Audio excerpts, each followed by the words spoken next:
Саламатсыздарбы балдар. Бүгүнкү сабагыбыздын такырыбы энергиянын сакталуу жана айналуу.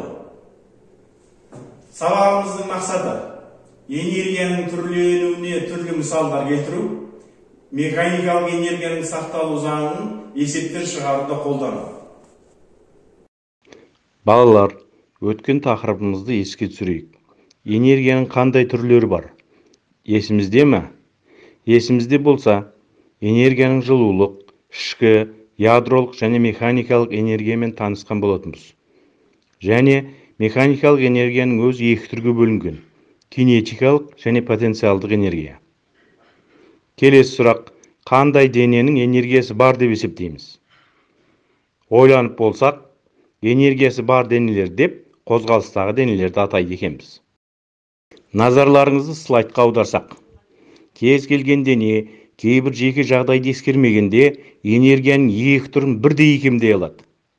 Мысалға, оған ұшақ пен құстарды алуға болады.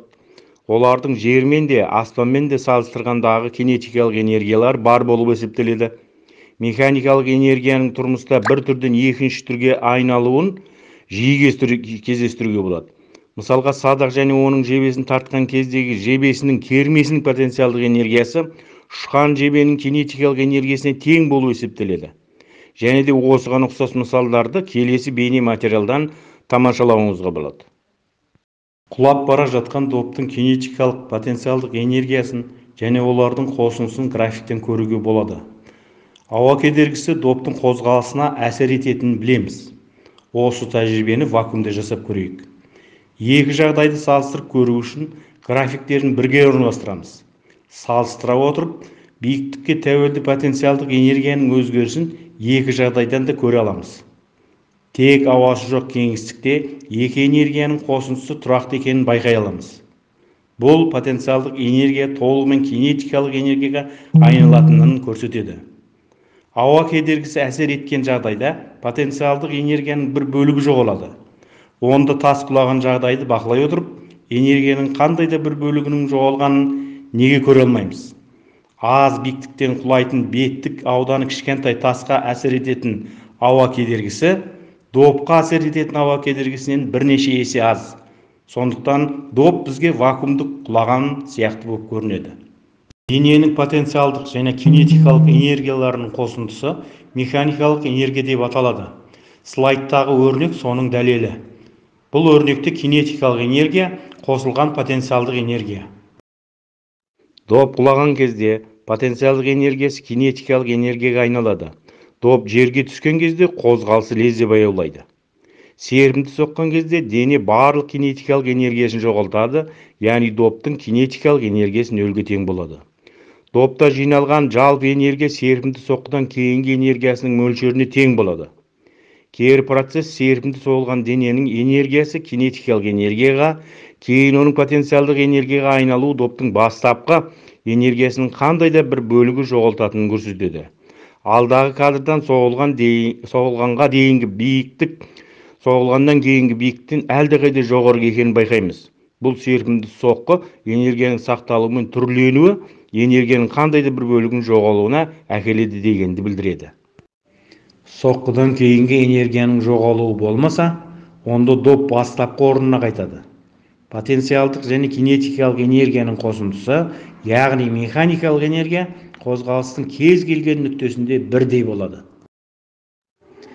Әткеншектің қозғалысы кезінде потенциалдық энергияның кинетикалық энергияға айналуы немесе кері процесс үнемі болып тұрады. Механикалық энергия тұрақты болады. Тек ұзақ уақыттан кейін жоғалуын көре аламыз. Ауырлық күшінің істейтін жұмысы еркін құлап түсетін дененің потенциалдық энергияларының өзгерістерінің өлшемі болып ескеріліп, төмендегі теңдікті жаза аламыз. Бұл өрнектен бірінші потенциалдық энергиядан екінші потенциалдық энергияны азайтамыз. Немесе екінші кинетикалық энергиядан бірінші кинетикалық энергияны азайтамыз. Бұл өрнектердің сол жағы тең болғандықтан біз мынандай өрнекті алатын боламыз. Слайдқа мұқият қараңыздар. Механикалық энергияның сақталу заңы деп тұйық жүйені құрайтын денелер арасында тек қана ауырлық күші мен серпімділік күші әрекет ететін болса, онда тұйық жүйенің механикалық энергиясы тұрақты сақталады. Балалар, назарларыңызды келесі мысал есепке бұрсаңыздар. Мысалы, 10 грамм оқ 800 метр секунд жылдамдықпен ағашқа тиеді, 10 метр секунд тереңдікте тоқтайды. Ағаштың кедергі күшінің тұрақты деп есептеп, оның шамасын табу керек. Сіздерге есептің берілгені мен ес бірлігі бойынша шамалар берілген. Келесі формуламен есептелуін табу керек. Естеріңізде болса, бірінші кинетикалық энергия дененің массасы мен жылдамдығының квадратына тура пропорционал. Яғни бұл өрнек арқылы оқтың ағашқа тигендегі кинетикалық энергиясын анықтайтын боламыз.